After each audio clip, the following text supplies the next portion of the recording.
Hoje nós estamos aqui com a nossa querida doutora Helena Maria Diniz. Ela é advogada, é conselheira aqui da seccional, pós-graduada em processo civil e mestre em direitos fundamentais. Doutora Helena, a palavra está com a senhora. Seja muito bem-vinda a essa casa mais uma vez. Muito obrigada. A sua palestra é sempre um sucesso, né? Olha só, de público, que maravilha. E as nossas crianças agradecem a doação do leite, viu, gente?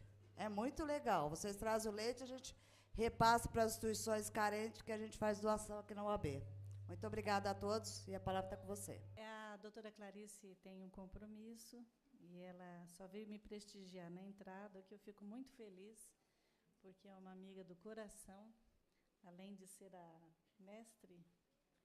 Eu gostaria de deixar aqui um abraço para você, para o Humberto, e agradecer demais a sua presença. Tem também a doutora Ana, que vai compor a mesa.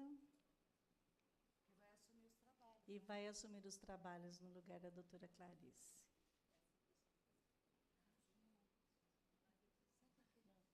Obrigada pela presença. Boa palestra. Palmas para a Clarice, por favor.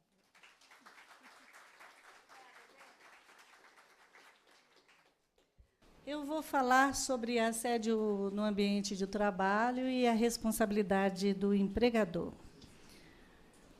Antigamente era até difícil quando eu começava a falar sobre esse assunto, porque os juízes do direito do trabalho entendiam que não tinha fundamentação legal, que nós estávamos nos aventurando. Mas hoje até a Rede Globo, em horário nobre, ela faz propaganda desse nosso tema, o que nos ajuda bastante, porque é uma conscientização, né?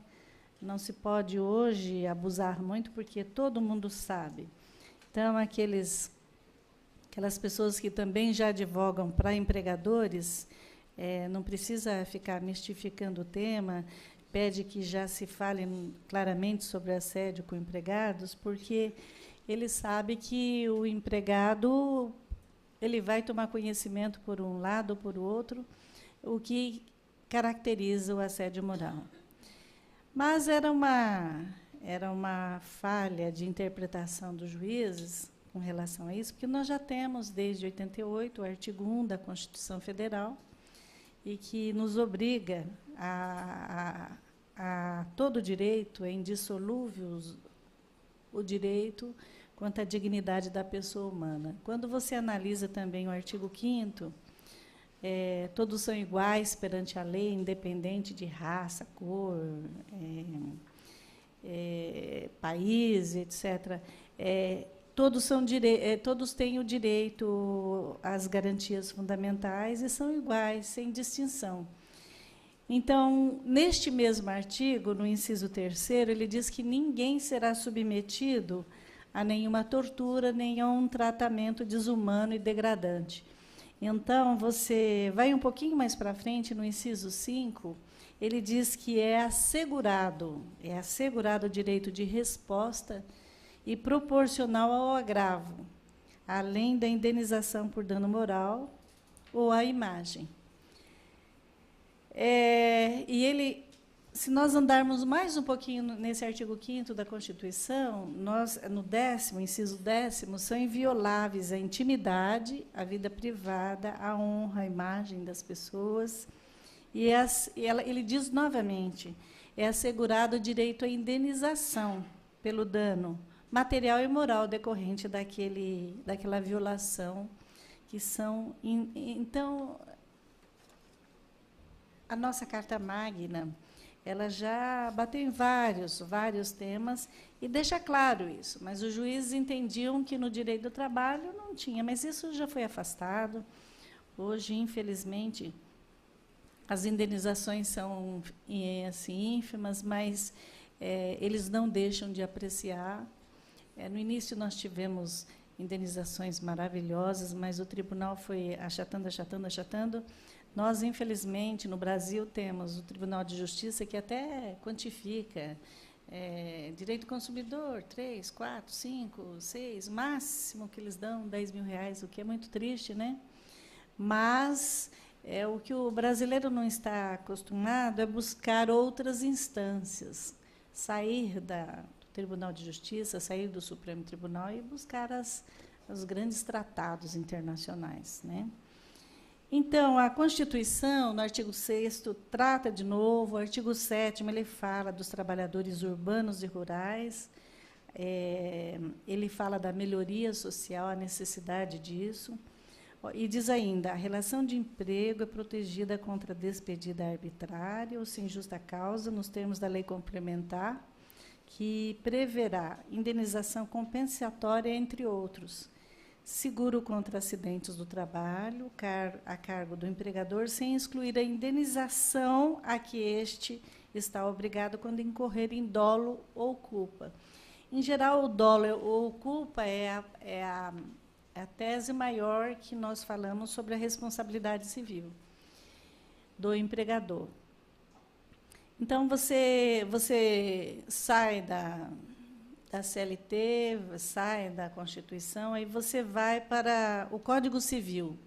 Se analisa 186, ele diz, aquele que por ação ou omissão voluntária, negligência ou imprudência, violar o direito ou causar dano a outrem, ainda que exclusivamente moral, comete ato ilícito.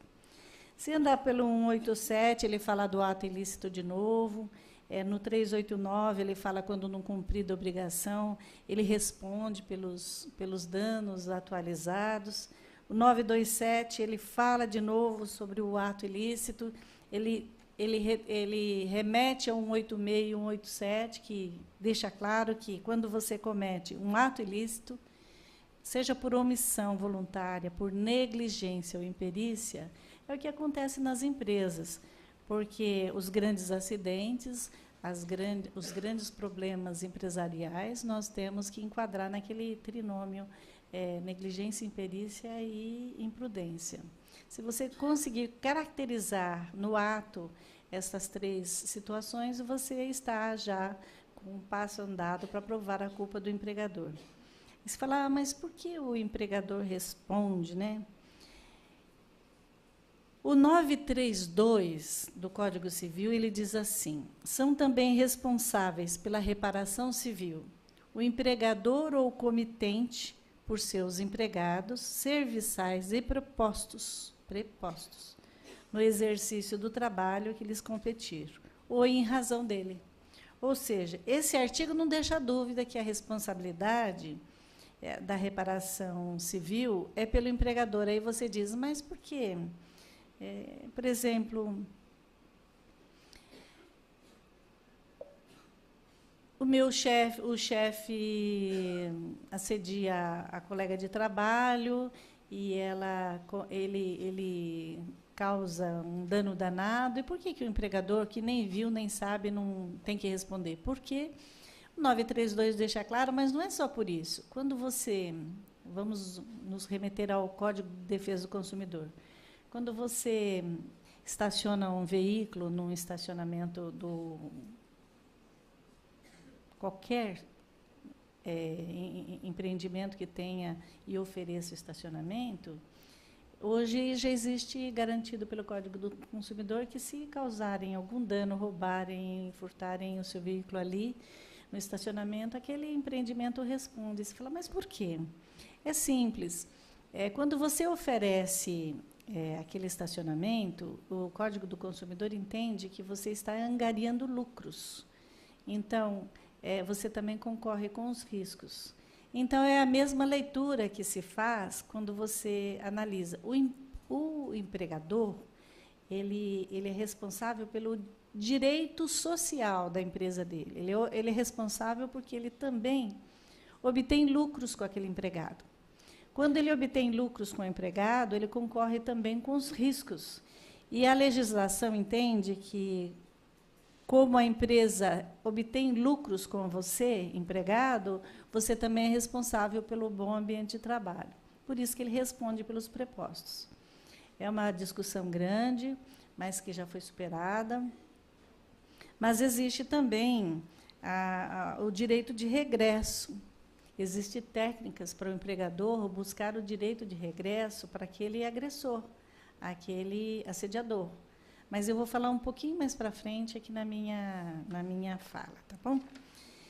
Então, se você for analisar o dano, você vai lá no Código Civil também, no 944, aí ele diz que a indenização se mede pela extensão do dano. Se houver excessiva desproporção entre a gravidade da culpa e o dano, poderá o juiz reduzir equitativamente a indenização. É o 944 do Código Civil. Então, se você vê que o 949 também, ele fala, no caso de lesão a outra ofensa à saúde, o ofensor indenizará o ofendido das despesas de tratamento e dos lucros cessantes até o fim da convalescência, além de algum outro prejuízo que houver ofendido e prove que houve o ofendido provar que ele sofreu. Aí eu digo que a maioria dos advogados, eles não sabem convencer o juiz. O advogado trabalhista, que eu também sou, e eu acredito que muitos que vieram aqui são, estou vendo um monte deles aqui que eu conheço lá do Tribunal do Trabalho, é assim, ele estava acostumado a fazer uma petição inicial muito rápida. Ele diz assim, foi dispensado sem justa causa, não recebeu aviso prévio. Ponto. Aí ele coloca lá no pedido, aviso prévio, 30 dias. Ou ele fala, obrigado à indenização, segundo a lei 11.000, aí ele faz aquela contagem especial hoje do aviso prévio e coloca lá, aviso prévio de tantos dias. Não foi indenizada as férias do ano de 2000 e tal, não. Ele nem fundamenta direito e faz o pedido ali. Às vezes ele faz até a fundamentação mais direitinho no pedido do que na fundamentação. Agora, com relação ao assédio moral, as indenizações foram caindo e foram perdendo um pouquinho desse vulto bonito que ela começou, porque lá fora, se você chegar num supermercado e ter um preço aqui e no caixa ele tentar cobrar outra coisa, você pode pedir uma indenização, e não é pequena, pode ser do lote inteiro que está na loja. Então, eles levam muito a sério o direito do outro em relação ao seu limite de direito. Eles levam a sério no trabalho, por exemplo, tem indenizações, vocês já assistiram vários filmes e viram aquelas catástrofes, e quantos milhões, são casos reais que a gente vê aí fora. Mas nós ficamos naquela mesmice de 5 mil, 2 mil, 5 mil, e não faz nada. Por quê? O advogado, é culpa nossa, porque nós não fazemos um pedido correto também, nós temos culpa. Quando você for fazer um pedido de assédio moral, para você ter até ir lá para as câmaras internacionais, para você brigar sério sobre aquilo, você tem que, logo do início, no seu pedido, fundamentar a Constituição, você dizer que o artigo 5º diz isso, aí você faz na sua fundamentação as questões dos artigos todos que falam sobre a indenização, sobre o dever do empregador, o dever do Estado de cuidar disso, porque nós somos os campeões em coisas ruins. As empresas do Brasil são as campeãs em acidente de trabalho. Nós temos, por exemplo, o maior índice de agressão dentro do lar, por isso que foi feita a Lei Maria da Penha na calada da noite. Mas por quê? Uma Câmara de Direito Internacional obrigou ao governo brasileiro a estabelecer uma lei correndo, que vocês conhecem bem isso, são da Comissão, Conselho Estadual da Mulher, ela conhece bem isso, sabe que a Lei Maria da Penha foi feita assim, a toque de bala, porque aqui estavam fazendo o que não era possível sobre o uso, o abuso da violência dentro da casa, sem que o Estado tomasse o seu papel de responsabilidade. Cabe a nós fazermos um trabalho muito bem feito, logo na inicial, pedir e saber pedir. Quando você fala lucros cessantes até o fim da convalescência, se você não explicar para o juiz o que é isso desde o comecinho, se você não souber pedir, ele vai dar os 5 mil reais. Morre uma pessoa, por doença. Vou dar um exemplo para vocês.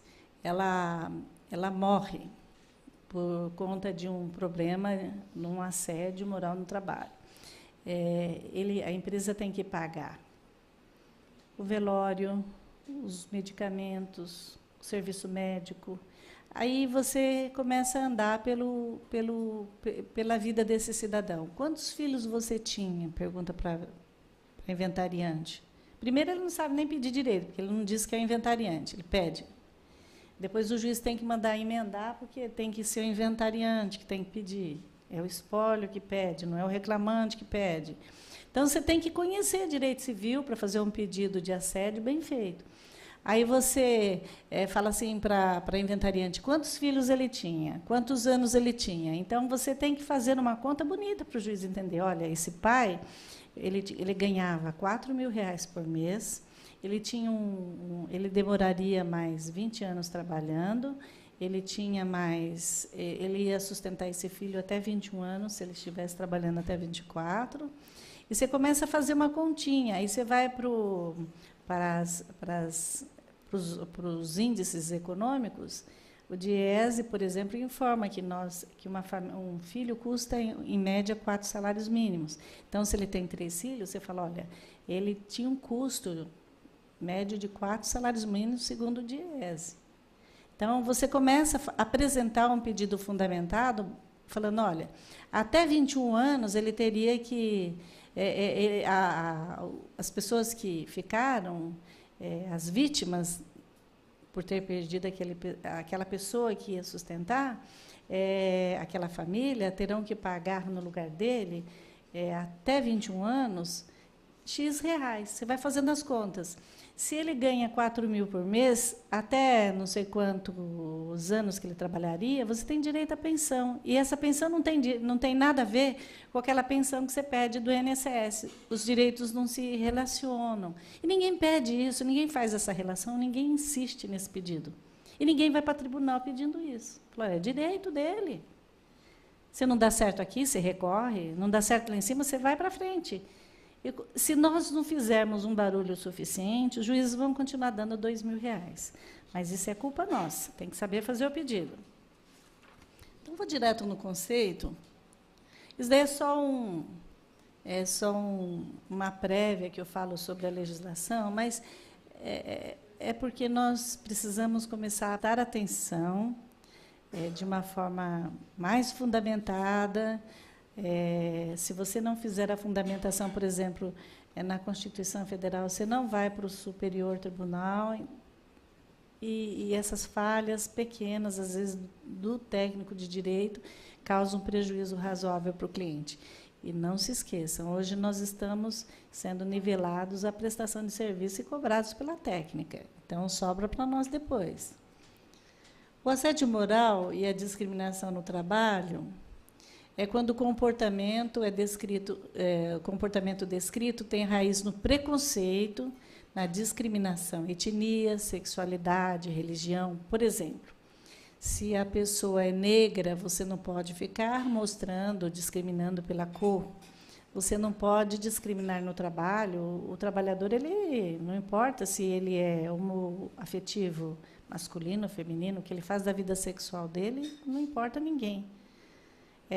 O que importa é a prestação que ele faz ali no trabalho. Então, ele não pode ser discriminado por isso. Não pode ser discriminado por religião, por partidos políticos, etc. Então, são coisas que são, na realidade, é o abuso ao direito. Ao regular a vida social, as condutas agressoras sobre o patrimônio moral e material do indivíduo. Então, você tem um patrimônio moral que não pode ser atingido. É o que o artigo ali diz, direito à vida, liberdade. Né? Então, assédio moral também vem do abuso de autoridade. Ela pode atingir a saúde, a dignidade do trabalhador e tem a intenção clara de humilhar esse trabalhador.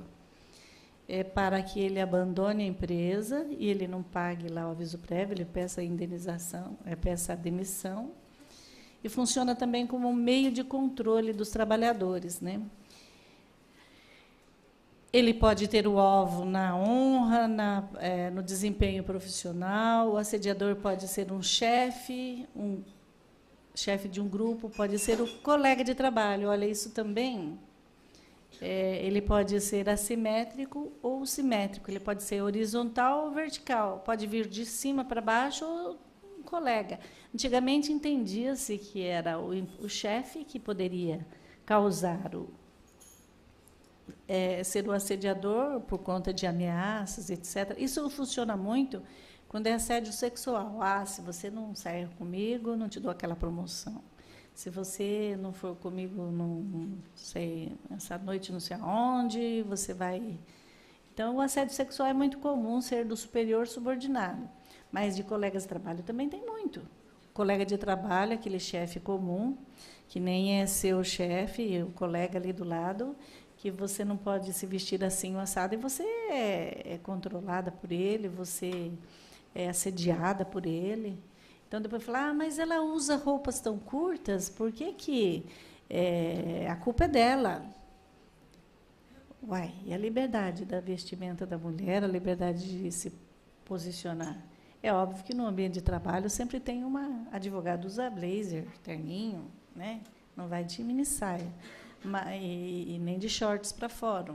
Mas existem empresas que você pode ir com roupas menos tradicionais. Então, se você gosta daquele tipo de roupa mais ou menos decotadas e é permitido, não tem uniforme, você tem o direito, sim, de vestir aquilo e não tem obrigação de ouvir cantada de ninguém. Também diz respeito ao artigo 5º. E engraçado que, em geral, as pessoas costumam culpar a vítima, né? Então, quando ele fala o chefe ou o colega de trabalho, isso foi interessante, porque todo mundo fala, mas o colega fica assediando e o empregador paga. Por quê mesmo? Porque o empregador é responsável pelo ambiente saudável no local de trabalho. A saúde do local de trabalho é dele. O que não é assédio, que as pessoas costumam confundir. Um conflito aberto e pontual. Ele não é assédio. Por exemplo, TPM da mulher chega nervosa, chefe, e solta um comentário naquele dia ríspido, não ofendeu a moral de ninguém, mas ela tem o direito de um dia se indispor. O assédio, a conduta autoritária do administrador, despreparado e endereçado aos empregados em geral. Então, a conduta dele, quando ele é despreparado, ele tem que ser preparado. Mas ele não necessariamente a cobrança de resultados, a forma dele pedir, como ele pede, não é assédio moral. O que é assédio moral? Ou, se não, aquelas pessoas que, mesmo que ela... Se você me falar, ela é gorda, eu não vou ligar, porque desde criança me falavam, ô gordinho, porque era apelido em casa. Mas você pode falar gorda para outra pessoa e ela se ofender moralmente e não se conformar. Então, você tem que ver também o nível de vitimação do agredido. Às vezes é problema psicológico dele, não é necessariamente o assediador que é culpado. Então, todos esses aspectos você tem que analisar. Também o pedido, a cobrança de metas, ela não é assédio, mas a cobrança indevida, de forma indevida, e causando doença, ela é indevida. A cobrança exagerada é assédio moral. Onde é que nós vamos pegar o assédio? É quando ele causa o trauma, que é uma doença psicológica. O assédio ele leva ao trauma. Trauma, o que é trauma? É um choque emotivo que modifica a personalidade do indivíduo a partir de padrões anteriores. É uma mudança de estilo de traços, ficando a pessoa deprimida, pessimista, insegura, infeliz, baixa autoestima e suicida até. Eu tive um caso no escritório que ela chegou à morte. Aquele assédio foi tão contumaz que desenvolveu uma doença que é própria de... Você tem uma determinada doença que ela se desenvolve se você tiver agressões continuadas. é síndrome de não sei o que lá, que eu não lembro o nome agora, que eu não vou falar, para não errar, mas é uma síndrome, uma doença que você pode alcançar por conta de um assédio continuado. Então, o assédio é aquela conduta que visa desestabilizar a pessoa. Ela tem a intenção, é continuada. Ela pode causar, ela causa doença porque ela pega aquele indivíduo e ela começa... Vou tossir agora. O que houve aqui? Energia da bateria está fraca. O técnico está vindo. E eu tomo água para tomar um fôlego. Então, a mudança de estilo de traços anteriores é o que caracteriza o trauma. Por exemplo, você tem, vamos para o lado da família.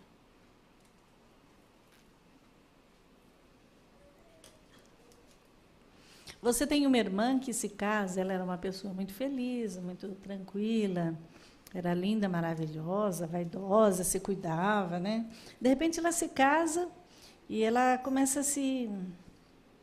Ela fica cada dia mais horrível, não visita a família de jeito nenhum, ela começa a se afastar. Alguma coisa está acontecendo naquela família. Você, como irmão, você tem a obrigação de verificar se ela não está sendo assediada pelo marido, o que está acontecendo ali, se ela não está sendo violentada psicologicamente, porque o trauma é aquilo que você não pode ter uma mudança radical por conta de um fato. O casamento não pode te levar a ficar uma pessoa extremamente diferente daquilo que você era. O trauma é assim, você tem padrões, e quando você passa por uma situação, você muda aqueles padrões. É muito comum para quem é, por exemplo, sequestrado. A pessoa diz que o sequestro ele equivale à perda de um filho, a um divórcio muito traumático, que a pessoa passa por aquela experiência tão ruim que ela nunca será mais a mesma. Eu costumo dizer que experiências ruins é para você crescer, mas não para você se traumatizar. Mas se você ficou traumatizada, é porque, de alguma forma, aquele fato te causou muito mal. Então, dizem que, por exemplo, a pessoa que foi sequestrada... Como é seu nome? Fernando. O seu? Paulo. Tive sorte hoje, porque de vez em quando pego uns nomes aí que eu não acerto de jeito nenhum. O Paulo, analisando o Paulo ali sentado, olhando, né? Ele tem um aspecto assim, de uma pessoa vaidosa, tem tudo combinando ali, o terno, a gravata, tudo arrumadinho. O Paulo deve ter, pelo jeitão dele, não precisa ser você não, mas estou dando exemplo, tá? O Paulo, antes, ele tem, por exemplo, o lugar na mesa para ele sentar, o lugar no sofá que ele gosta, o lugar da cama que ele dorme, o perfume que ele mais usa, ele tem esses padrões materiais de primeira grandeza que ele cultua. A cervejinha sendo servida no copo certo. O Paulo tem... Ele deve ser o dono do controle da televisão, porque ele é assim, né? Chega e comanda. Ele tem esses padrões materiais. Talvez ele tenha uma toalha, uma cor que ele goste mais de usar, ele exige que a sua funcionária passe melhor o colarinho. É o jeitão do Paulo. O Fernando, às vezes, não dá tanta importância para essas coisas, mas ele também tem os padrões materiais de primeira grandeza que ele não abre mão. Ele também deve ter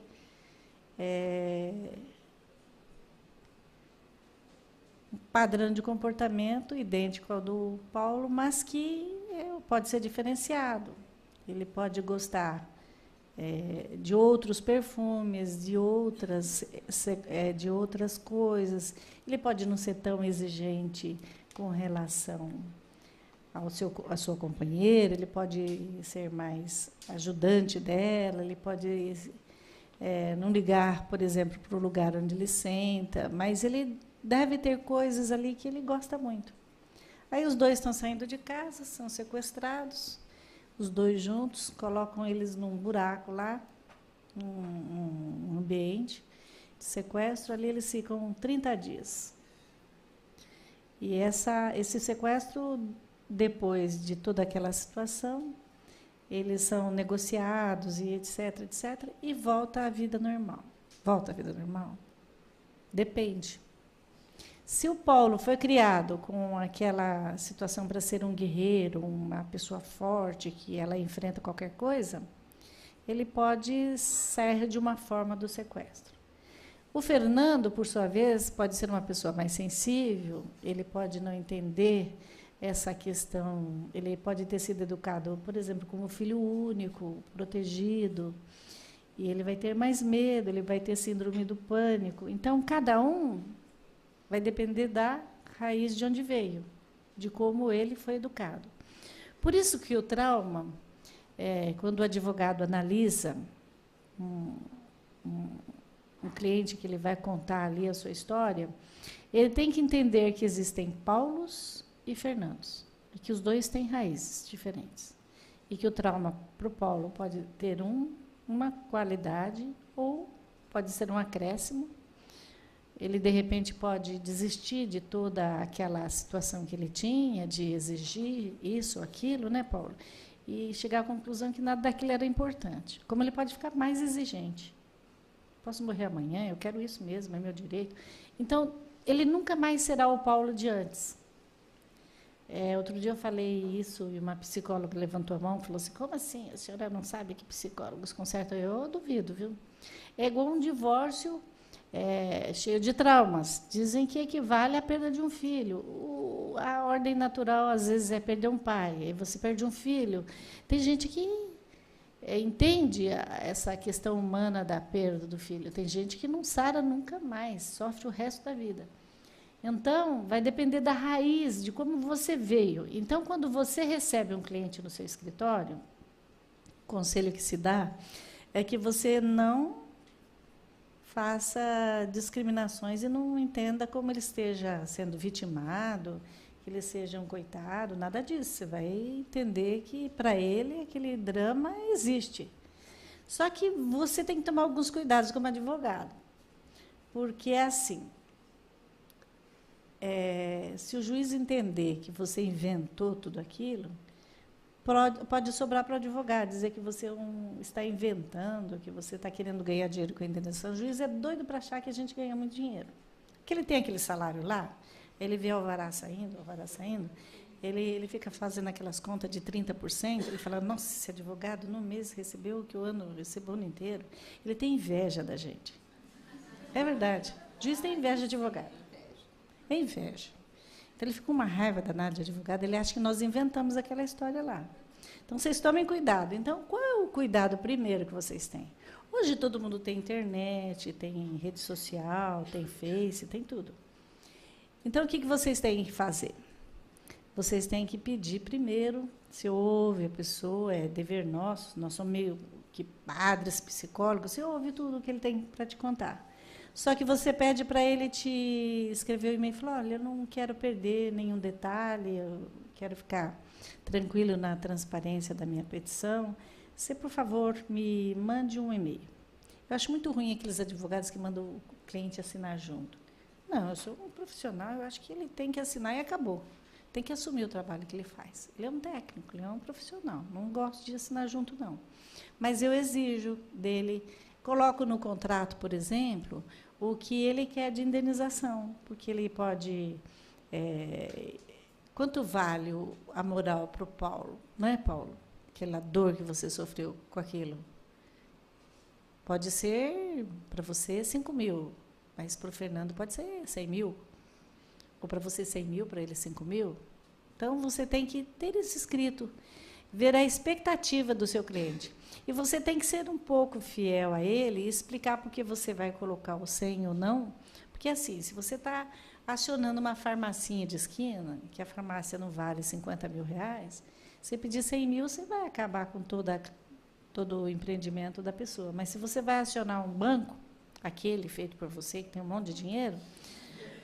Eu disse o nome do banco? Não, né? Você pode pedir muito dinheiro, sim, porque ele tem dinheiro. Ele tem que cuidar bem do social dele, porque ele tem condições de ter uma rede bem elaborada, não é não? Então, é assim que você analisa o pedido também. Mas você tem que ter por escrito aquilo que o seu cliente quer, mas jamais colocar o que você acha que é importante. Porque o juiz também pode entender que você está querendo levar vantagens. Tá? Então, escreva, se cuidem, porque nós somos prestadores ultimamente, estamos sendo cobrados, e tudo nós somos culpados, e o juiz ajuda. Aí você conta lá na sua petição que ele foi assediado o tempo todo pelo colega de trabalho. E a moça conta com riqueza de detalhe, traz lá alguma prova, e, enfim. E aí, chega na primeira audiência, o juiz senta na mesa, o juiz, tem acordo? Não tem. Então, a primeira providência em assédio, o que você tem que fazer? Segredo de justiça, porque senão você vai causar mais constrangimento para o seu cliente, porque aquela sala está abarrotada de advogado. Hoje até partes estão entrando lá e o juiz não está vendo se é advogado ou não, está assistindo a audiência. Então, você tem que fazer o quê? Você tem que pedir segredo de justiça. Quer causar um impacto legal na audiência? Quando chega o juiz e fala assim, tem acordo, doutora? Vamos ver se tem acordo? Né? Vamos perguntar? Você fala, pela ordem, excelência, é segredo de justiça, dá para a senhora esvaziar a sala? E ela, Aí ela vai ler. Ela vai ler seu pedido de assédio.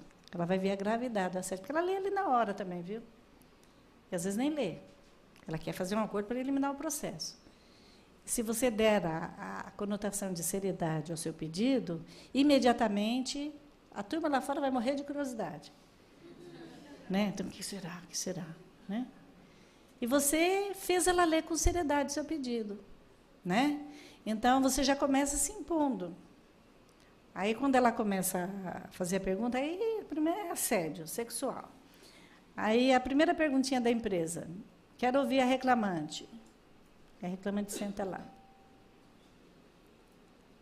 A senhora foi na festa de Natal do ano passado? Ela fala, fui. Com quem a senhora foi embora? Fui com ele. O assediador está na mesa. Pronto, perdeu a ação inteira. Outra coisa.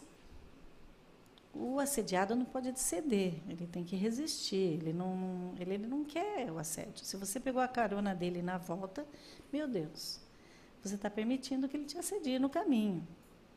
Está aceitando o convite dele. Então, esse seu cliente tem que ser muito bem instruído, não pode se falar que pode instruir, mas você tem que dizer para ele, olha, você aceitou, você fez, você queria, não queria.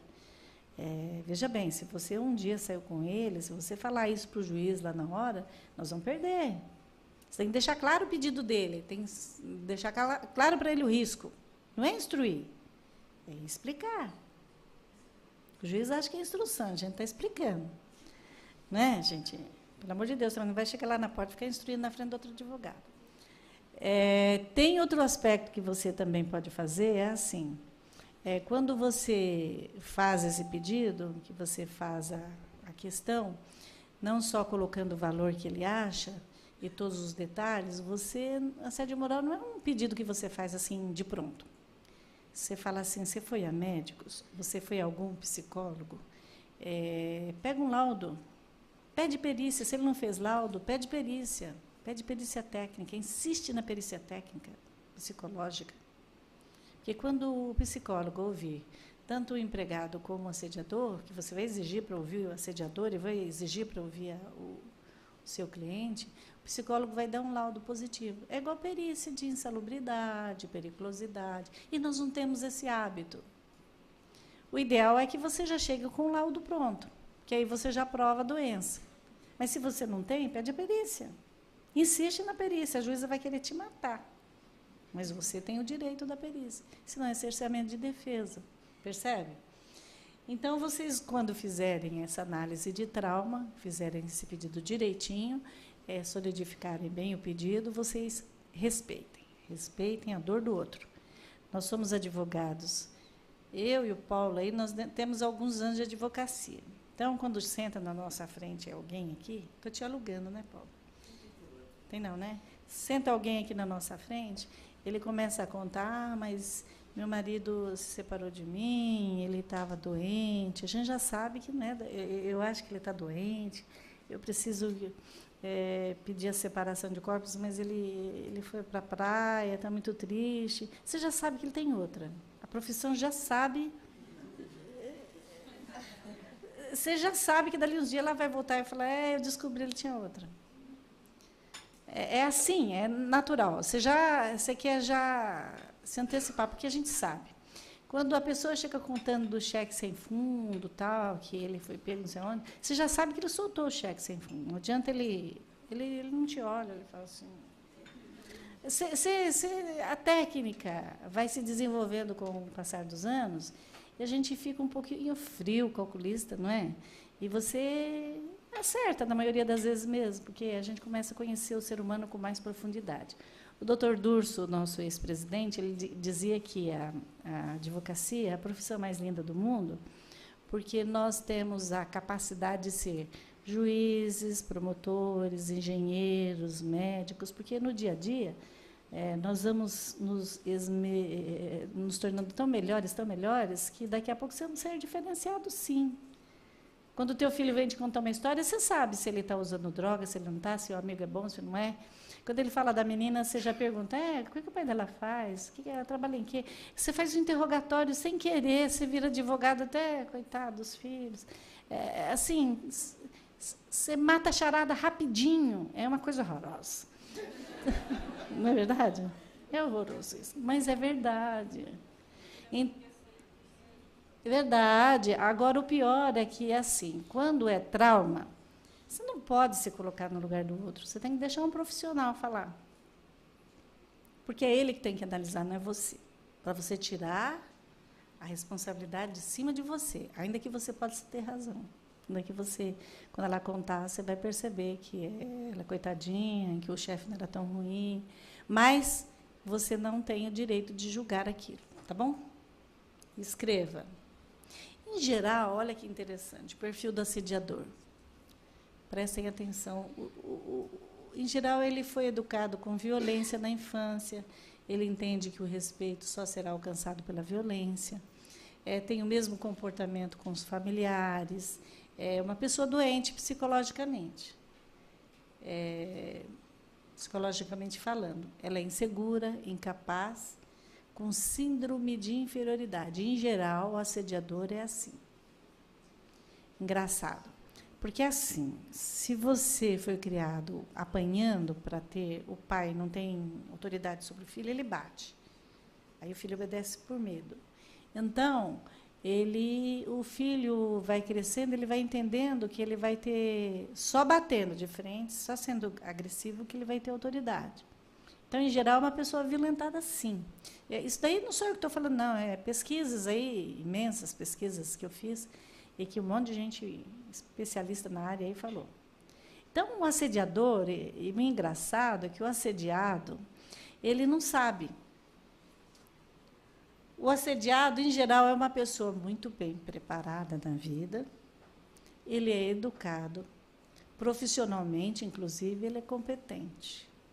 Por que ele é assediado? Porque o outro tem medo dele. Ele começa a ter medo dele. No entanto, o assediado ele tem uma baixa autoestima.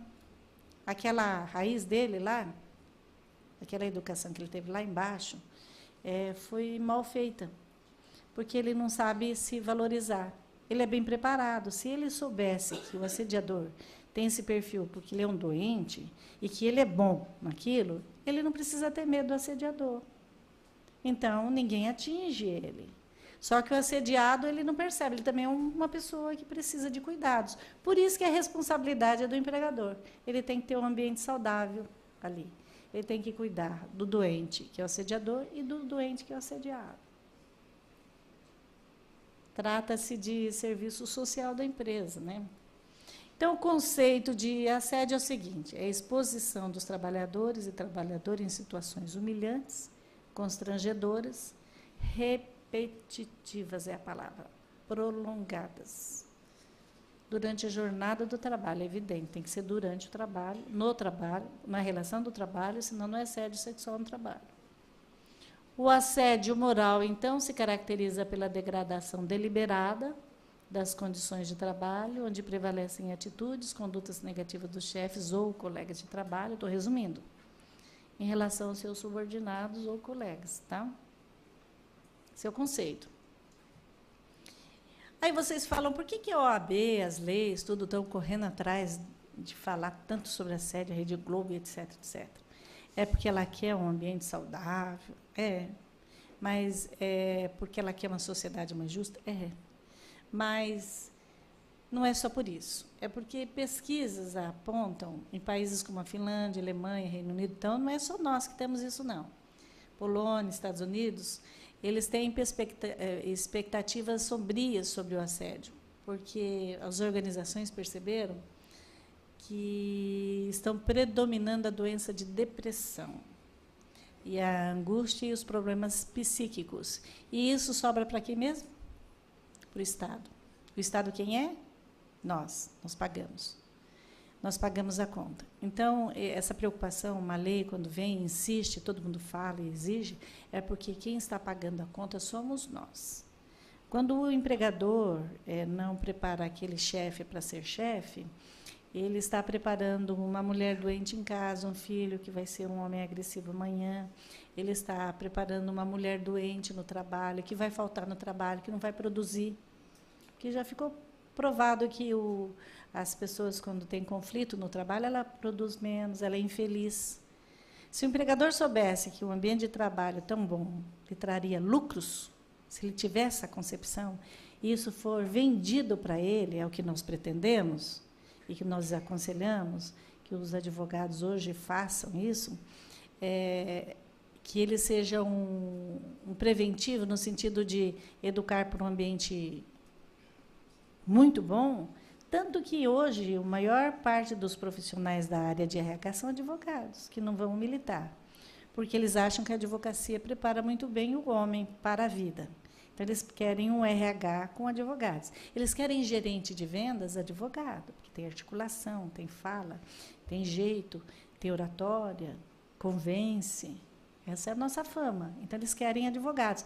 Nosso leque de trabalho é ótimo por conta dessa questão. Hoje, as gerências têm que ser interativas. Hoje, eles têm que vender, hoje, produção, vendas, não é assim a competitividade? Então, é isso que o empregador tem que entender. Então, como as organizações internacionais entendem que isso está prejudicando demais as organizações, tanto o Estado como as empresas, elas estão atentando para essa questão. Estão brigando muito para que o assédio diminua. Estão querendo indenizar. Aí fora, realmente, uma empresa que assedia os seus funcionários, toma cuidado. Aqui o povo está relaxando um pouquinho por conta das indenizações, que são baratinhas. Mas se vier uma condenação hoje, uma condenação amanhã, uma condenação depois de amanhã, o Ministério do Trabalho também, se você denunciar no Ministério do Trabalho, ele tem multas, ele tem os estudos. Você pode denunciar no Ministério do Trabalho. Isso eu não aconselho muito, porque aí o advogado perde causas, né? Mas, se o empregado quiser, ao invés de contratar um advogado, ir lá no Ministério do Trabalho, tem um setor que só vai na empresa detectar se tem um problema. Se tiver mesmo, ele é multado. Está na lei. E isso está falando na Rede Globo. Então, as empresas estão sabendo que podem ser fiscalizadas, né? Em horário nobre. Então, o que é assédio? É uma violência psicológica, um resumo para vocês entenderem. É um constrangimento, humilhação nas relações humanas, sobretudo no mundo do trabalho. Os aspectos essenciais é a regularidade nos ataques, que se prolonga no tempo, é a determinação real de desestabilizar emocionalmente a vítima, visando afastá-la do trabalho, levar lucros, para pedir demissão dela. Se ela receber hoje uma indenização por assédio, você tem que convencer, como advogado da empresa, que um aviso prévio daquele empregado é muito menor do que uma indenização por danos. Então, se você começar a fazer essa cultura, inverter a cultura, você vai ter um mundo melhor. você vai ter um mundo melhor. Que é aquele círculo vicioso do assediador, que agride o filho, a esposa, vai agride o empregado chega doente, o doente, o filho dele também vai agredir, vai ser humilhante de amanhã, porque pode ser daí um menino que vai violento. Quem vai pagar a conta somos nós. Então, quando você vai curando, vai fazendo o seu papel de advogado, você vai vendendo a ideia de um ambiente saudável, você está vendendo, não, você está colhendo uma sociedade mais justa, porque é um círculo vicioso. Perceberam? Então, o nosso papel é melhorar o ambiente de trabalho. Então, é um atentado contra a dignidade da pessoa humana, como eu falei, tem vertentes nos direitos constitucionais, que diz respeito à imagem, à intimidade, à honra, à saúde e ao preconceito. Tem várias coisas que são determinantes para ser considerado o assédio. É um conjunto de atos para expor a vítima a situações humilhantes e constrangedoras, desprezar, humilhar, isolar de contatos de trabalho, superiores hierárquicos, tem tantos exemplos, que sonegar informações, divulgar rumores maliciosos sobre a pessoa, que afeta, né, a saúde mental do trabalhador, atribuir tarefas, por exemplo, que é estranha a sua formação, é incompatível com o seu cargo. Vou dar um exemplo para vocês. Você faz um concurso público, você entra para ser, sei lá, engenheiro numa prefeitura. Ele te dá, primeiro, uma determinada função. Aí você vai ser aquela pessoa que vai verificar os alvarás dos bares e restaurantes daquela região. Aí vem um outro prefeito, não acontece em São Paulo, não, acontece aqui do lado. Não estou falando do nosso, estou falando do vizinho. Aí esse prefeito traz a curriola dele e põe novos engenheiros ali, aquele engenheiro concursado, aquele que foi determinado para aquela função, é muito comum no Estado. A maior parte das ações hoje é contra o Estado, são de funcionários públicos, inclusive escolas, de professores que eram professores, não são diretores. Aí ele traz os seus engenheiros que vai fazer esse trabalho, porque ele vai arrancar o dinheirinho dele lá dos bares que não tem para buscar um alvará, e ele começa a criar aquela caixinha das eleições. Todo mundo sabe que é assim que funciona. Quem trabalha em bairro, em comunidade de bairro, sabe que é assim que funciona. Então, aquele engenheiro que foi concursado, que teve o seu diploma, que teve a expectativa, estudou para caramba para aquele concurso público, ele vai ser um arquivador de projeto, um arquivador de alvarás, que o outro trabalhou. Então, é dar atividades estranhas àquilo que ele tem competência. Está errado. Sonegar informações. Você tem que preparar o seu arquiteto para ele fazer a obra. Você tem que dar todas as informações técnicas que ele precisa para fazer aquela obra. Senão você está assediando, sim, você está prejudicando ele. E, às vezes, muitos chefes fazem isso justamente para puxar o tapete dele. Ele faz um projeto hoje errado, faz o projeto depois errado. Aí, depois de medos de projeto, ele percebe que foram dadas bases erradas para o projeto dele. Então, é muito comum. Nesse mundo competitivo que nós vivemos, você entra numa empresa, exige lá um currículo de PhD nisso, mestrado, a molecada é toda preparada. Tem um senhorzinho lá que está não sei quantos anos, já não tem mais vontade de estudar, ele fica com medo e começa a querer provar que aquele moleque tem diploma, mas não sabe trabalhar, não. E ele começa a assediar mesmo, é comum, é muito comum. As empresas que também transferem muito seus executivos, ela abandona os projetos iniciais daquele executivo que chegou e depois o outro não consegue implantar nada, porque há uma corrente. Quer ver um assédio grupal também? Jogador de futebol. Quando eles querem derrubar um técnico, é grupo, derruba o técnico. Você não sabe disso? Começa a aprontar, etc. Isso é assédio vertical. É o assédio de um grupo contra o chefe. Não é só do chefe para baixo. De baixo para cima. Então, nós sabemos que existe todo tipo de assédio. Então, você pode analisar o assédio em todos os aspectos. Não é somente aquela guerrinha pessoal, aquela briguinha pessoal do dia a dia no trabalho. Tem que ter uma visão mais ampla, o advogado. Prazos e condições inexequíveis é muito comum em bancos, os bancos que cobram metas que os seus gerentes não conseguem atingir. Enfim, designar funcionários qualificados a funções triviais. Por exemplo, no escritório nós tivemos um caso que eu costumo contar. Ele admite uma pessoa como ajudante geral. Aí ele vê se ele tem lá alguma habilidade para pintura, ele manda ele fazer um curso de pintura. Essa pessoa era um limpador de banheiros. Tem que tomar cuidado, porque às vezes eu solto o nome da empresa, eu não posso. É assim, tem no hangar do aeroporto, tem aquele monte de banheiros. Aí ele vai lá, ele faz a limpeza de 40, 50 banheiros. Aí ele percebe que ele tem uma certa habilidade, manda ele fazer um curso de pintura. Ele faz. Ele começa a pintar paredes. Depois ele percebe que ele é muito detalhista. Ele vai pintar o Logan do avião. Aquela pessoa vai criando uma autoestima, porque ela vai sendo especializada, né? Aí falta um dia o ajudante, você não pode pegar aquela pessoa especializada e jogar para limpar o banheiro, tirar o papel. Isso é assédio moral. Não pode. Então, designar funcionários qualificados para funções triviais. Todas as funções são importantes, desde aquela que ele começou como a última. Mas aquela que ele está exercendo hoje tem que ser respeitada. Apropriar-se de ideias, projetos, está cheio, está cheio. Secretárias fazem projetos, os chefes vendem como deles e etc. Não fala que foi ele, etc, etc. Então, são várias as características do assédio. Eu vou pular algumas aqui. Enfim, é a perseguição sistemática. A situação é de violência psicológica. São ameaças constantes. Aí você vai falar chicote, ofensa, escravidão. Existe, no Brasil existe.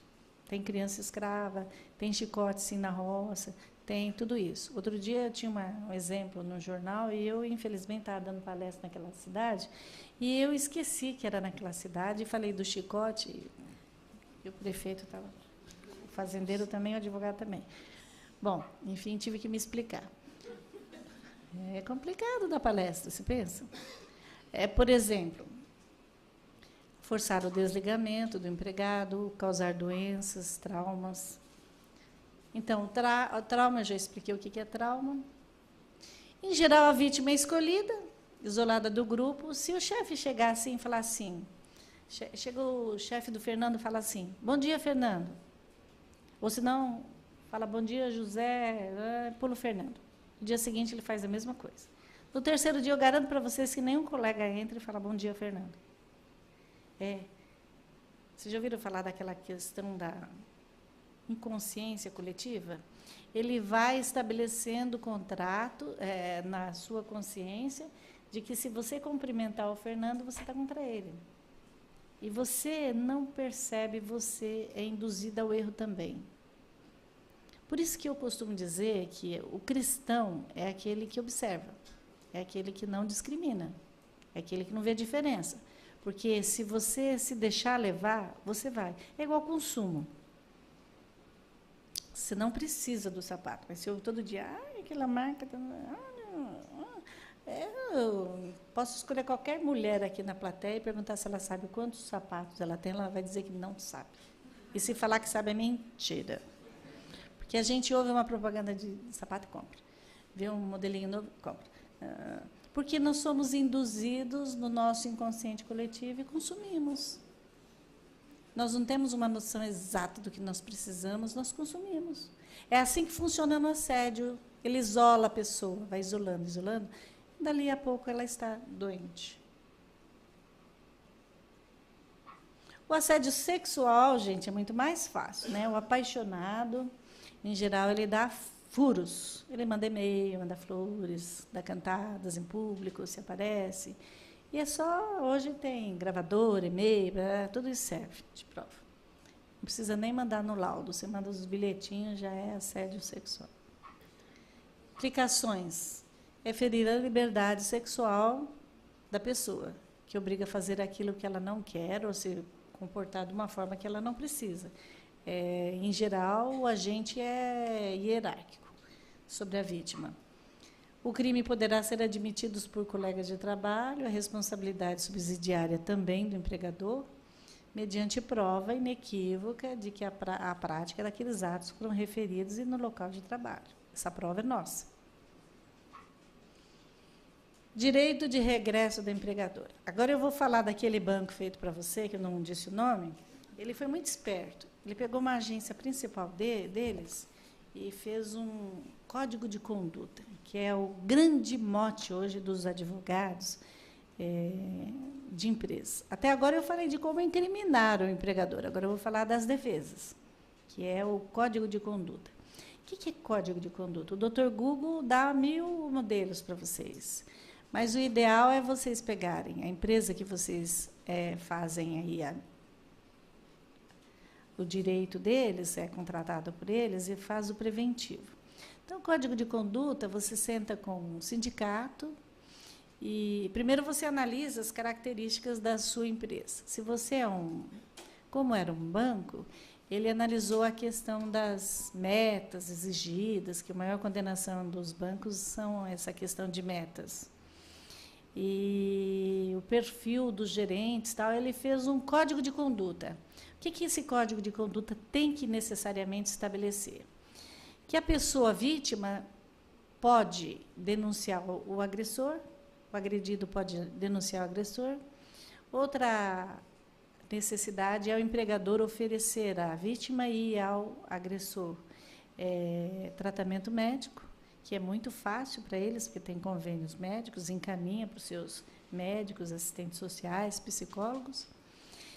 E ele mandou embora uma pessoa por justa causa, um agressor, que, apesar de ter passado por todo aquele arsenal de cuidados médicos, ele continuou assediando outras pessoas. Então, ele manda por justa causa. E curiosamente, essa pessoa que foi dispensada por justa causa, ela conseguiu reverter no tribunal. Só que ele usa hoje como elemento de defesa, porque ele fala, eu cuido.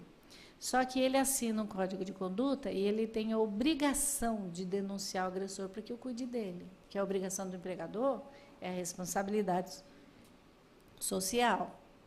Mas a obrigação do empregado, nesse aspecto, é dizer quem é o agressor. Então, o código de conduta é a maior defesa hoje utilizada pelas empresas. Mas não pode ser assim, um código comum, não. Aí entra outra dica para advogado. Ele tem que ser acompanhado de um treinamento dos funcionários. Não pode mistificar a questão do assédio. Tem que falar claro. O que é assédio aqui? Se o seu chefe exagerar na cobrança, você pode denunciar. Mas não é exagerar, é cobrar o que é correto, mas não pode ser grosseiro na cobrança. Tem que estabelecer normas para aquele comportamento. O que fugir daquilo é assédio. Mas se você não denunciar, você não deu oportunidade para o seu empregador te salvar. E você não pode ser nunca dispensado por isso. Nem ele, nem o agressor. A não ser que continue e não faça. E o código de conduta, ele exige também que tenha profissionais preparando esses líderes e esses funcionários para o que é assédio moral no trabalho. Então, vai ter que ter uma palestra do advogado, do psicólogo, do médico, sobre o assédio, o que é assédio, qual o risco. O advogado vai falar sobre o quê? Isso que eu estou falando para vocês. As dificuldades, a produtividade que é necessário, se você fizer um bom trabalho, ele vai produzir mais, o risco que ele tem com a indenização por danos, o risco pode fechar empresas, dependendo do tamanho da empresa, de tão grande que a indenização, você começa a vender a ideia. E isso vai pegando. Então, é um nicho novo.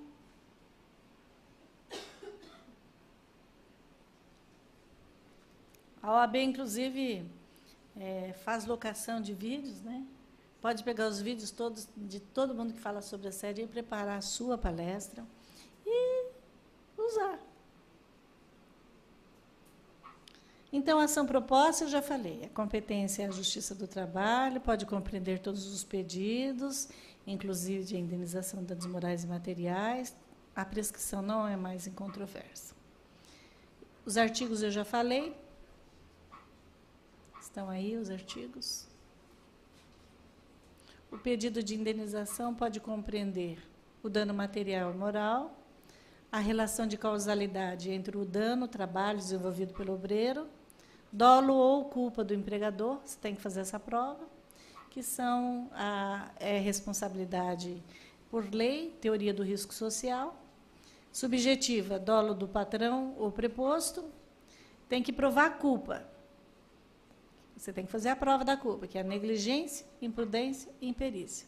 É pegar o caso e conceituar. Isso, em geral, a perícia consegue. Aí você faz aquelas perguntinhas técnicas para o perito, tentando buscar esse trinômio aí da culpa, e você consegue. Os danos, vocês sabem, já falei, as despesas, danos materiais, hospitais, cirurgias, remédios, fisioterapia, psicólogos médicos, enfermeiros, funerária, lucros cessantes.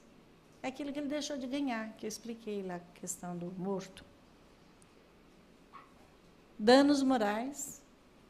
O ressarcimento do dano moral é responsabilidade civil do empregador, será fixado de acordo com as sequelas, os prejuízos, está no 930 e poucos do Código Civil, que eu li há pouco. O montante pode ser concedido por pensão mensal. A indenização moral, ela é estabelecida, é subjetiva, você dá de acordo com o pedido, mas você pode induzir, como eu expliquei.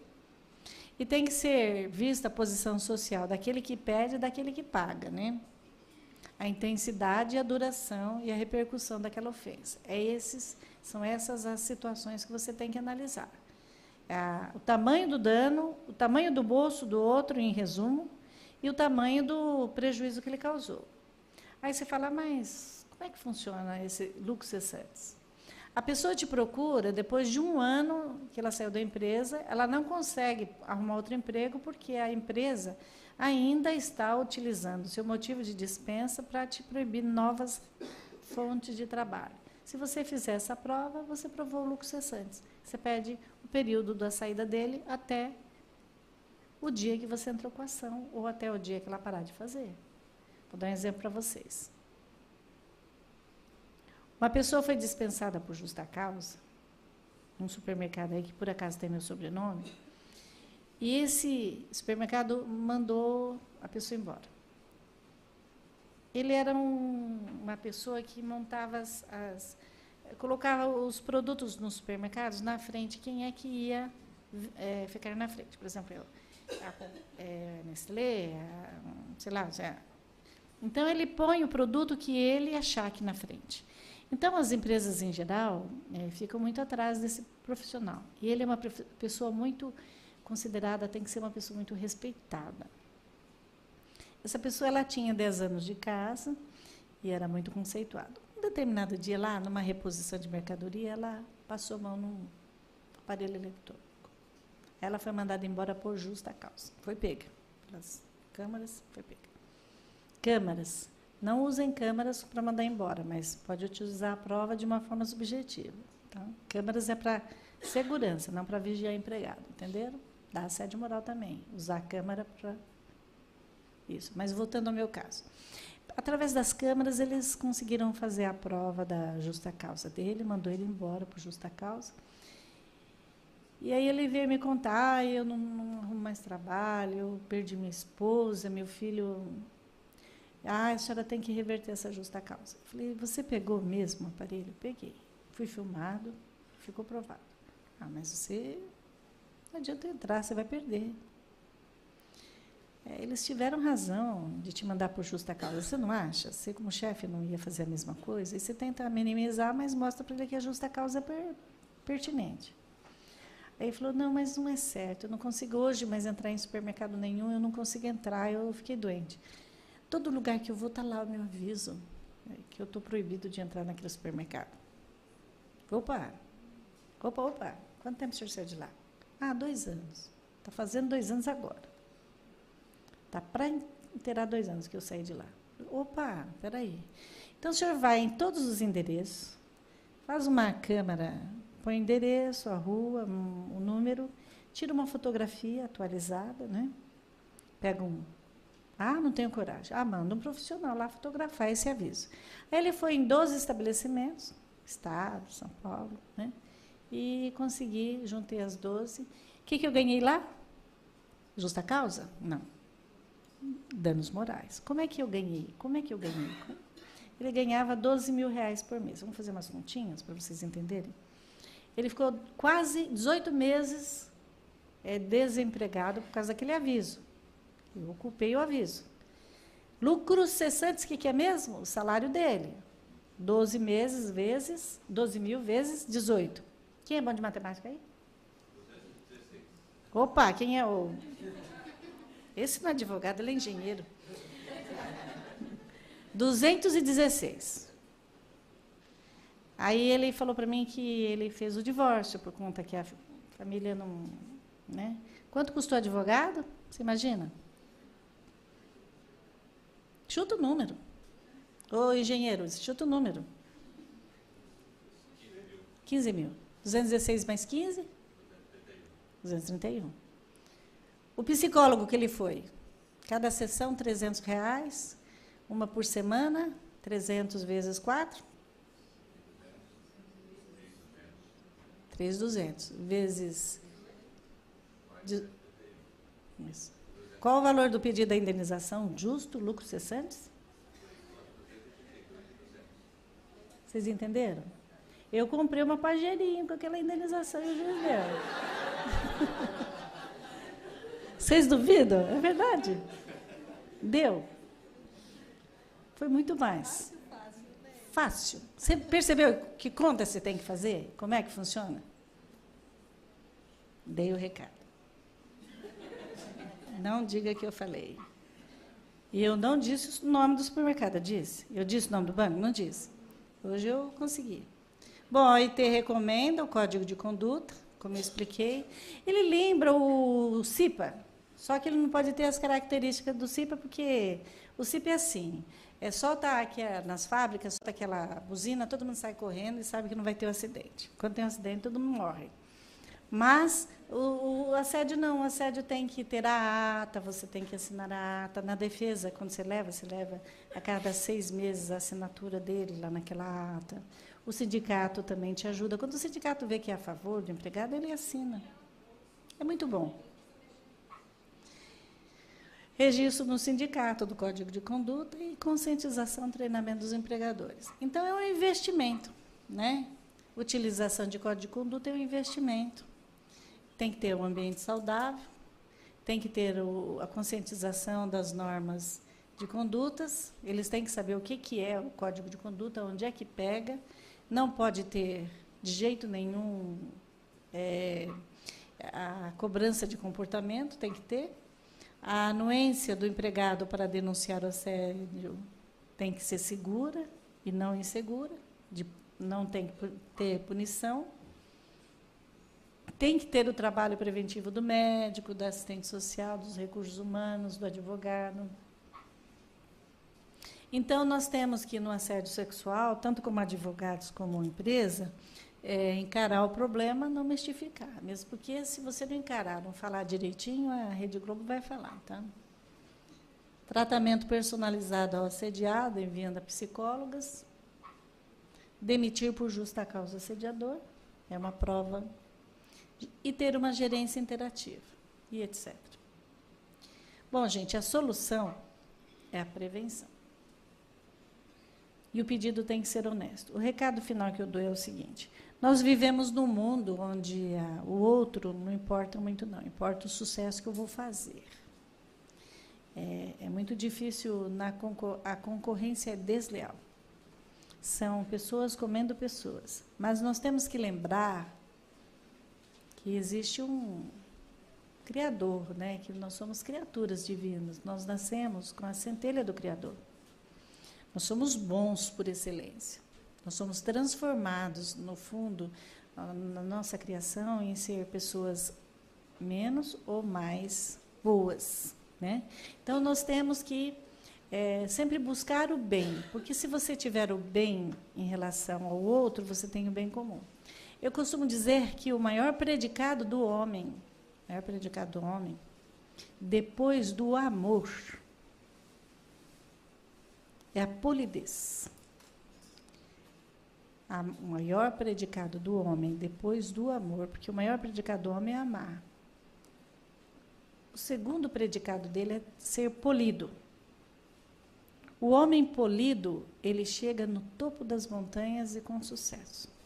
Vocês podem acreditar. Se você tratar bem a sua esposa, você é bem tratado. Se você tratar bem o seu filho, você é bem tratado. Se você for um homem polido no seu trabalho, você é respeitado. Se você souber e ter autoestima, conhecimento do seu trabalho, não tem que ter medo de nada. E você tem que ter o quê? Polidez e amor. Sempre que você oferecer essas duas situações, você necessariamente terá na sua vida muito sucesso. Eu garanto para vocês. Não é a vida que me ensinou, não. Sabe quem ensinou? Foi aquele grande mestre que nós tivemos. Amai ao próximo como a ti mesmo. Se você fizer para o outro exatamente o que você quiser que ele te faça, você terá uma sociedade justa e perfeita. Ele morreu por isso, mas nós podemos todos os dias morrer um pouquinho e ser mais felizes. Porque quando a nossa consciência não nos acusa de nada, o seu travesseiro é mais leve. Esse é o meu recado.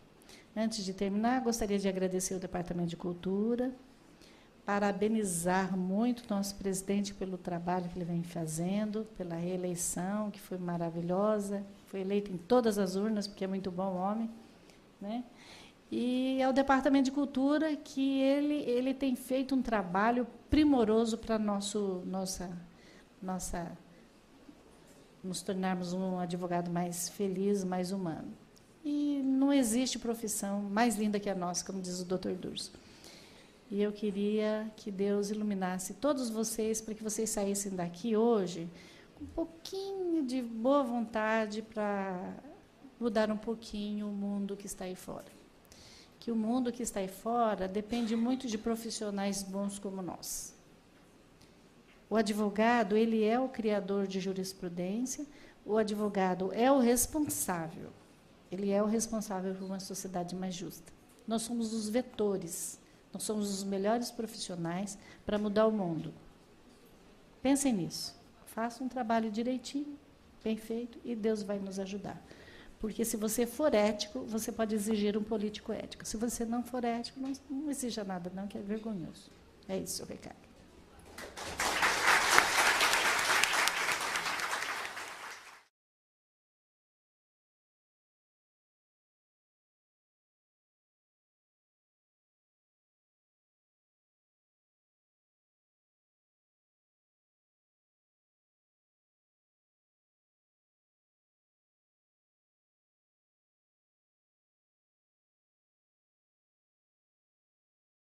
O artigo 7º, ele fala dos trabalhadores urbanos e rurais, ele fala da melhoria social, a necessidade disso, e diz ainda, a relação de emprego é protegida contra despedida arbitrária ou sem justa causa, nos termos da lei complementar, que preverá indenização compensatória, entre outros, seguro contra acidentes do trabalho, a cargo do empregador, sem excluir a indenização a que este está obrigado quando incorrer em dolo ou culpa. Em geral, o dolo ou culpa é a tese maior que nós falamos sobre a responsabilidade civil do empregador. Então, você sai da CLT, sai da Constituição, aí você vai para o Código Civil. Se analisa 186, ele diz, aquele que por ação ou omissão voluntária, negligência ou imprudência, violar o direito ou causar dano a outrem, ainda que exclusivamente moral, comete ato ilícito. Se andar pelo 187, ele fala do ato ilícito de novo. No 389, ele fala quando não cumprir a obrigação, ele responde pelos danos atualizados.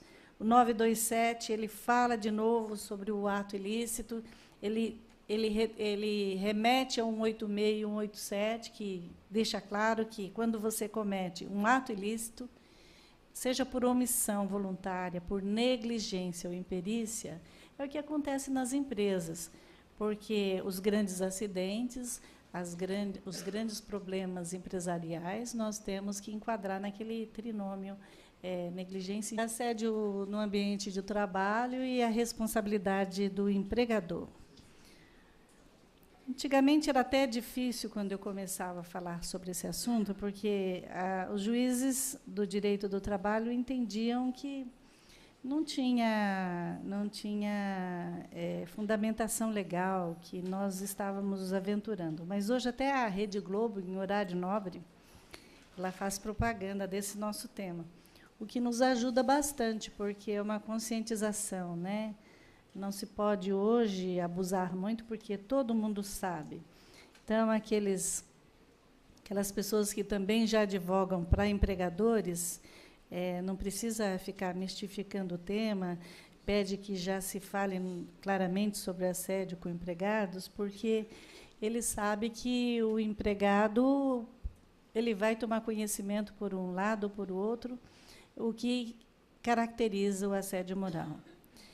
Mas era uma falha de interpretação dos juízes com relação a isso, porque nós já temos, desde 88, o artigo 1 da Constituição Federal, e que nos obriga a todo direito, é indissolúvel o direito quanto à dignidade da pessoa humana. Quando você analisa também o artigo 5º, todos são iguais perante a lei, independente de raça, cor, país, etc. Todos têm o direito às garantias fundamentais e são iguais, sem distinção. Então, neste mesmo artigo, no inciso 3º, ele diz que ninguém será submetido a nenhuma tortura,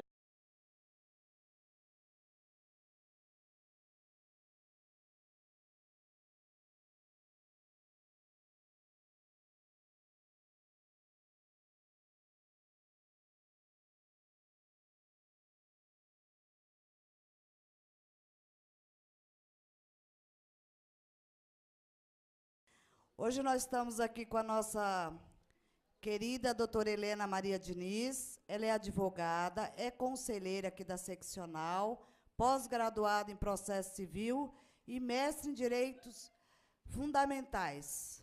Doutora Helena, a palavra está com a senhora. Seja muito bem-vinda a essa casa mais uma vez. Muito obrigada. A sua palestra é sempre um sucesso, né? Olha só, de público, que maravilha. E as nossas crianças agradecem a doação do leite, viu, gente? É muito legal. Vocês trazem o leite, a gente repassa para as instituições carentes, que a gente faz doação aqui na UAB. Muito obrigada a todos, e a palavra está com você. A doutora Clarice tem um compromisso, e ela só veio me prestigiar na entrada, o que eu fico muito feliz, porque é uma amiga do coração, além de ser a mestre. Eu gostaria de deixar aqui um abraço para você, para o Humberto, e agradecer demais a sua presença. Tem também a doutora Ana, que vai compor a mesa. E vai assumir os trabalhos no lugar da doutora Clarice.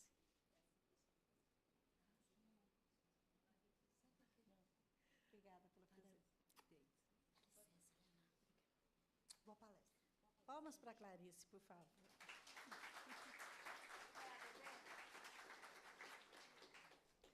Eu vou falar sobre a perícia e imprudência. Se você conseguir caracterizar no ato essas 3 situações, você está já com um passo andado para provar a culpa do empregador. E você fala, mas por que o empregador responde, né?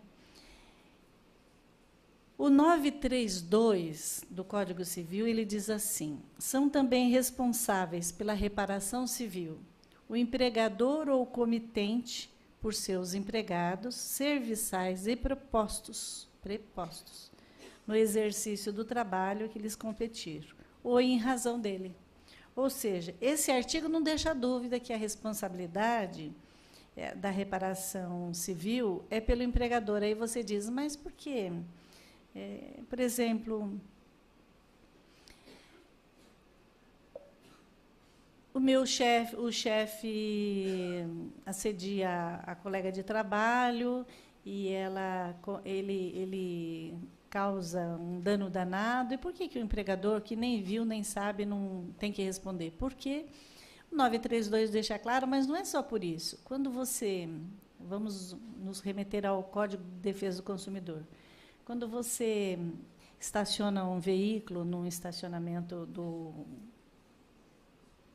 qualquer empreendimento que tenha e ofereça estacionamento, hoje já existe garantido pelo Código do Consumidor que, se causarem algum dano, roubarem, furtarem o seu veículo ali no estacionamento, aquele empreendimento responde. Você fala, mas por quê?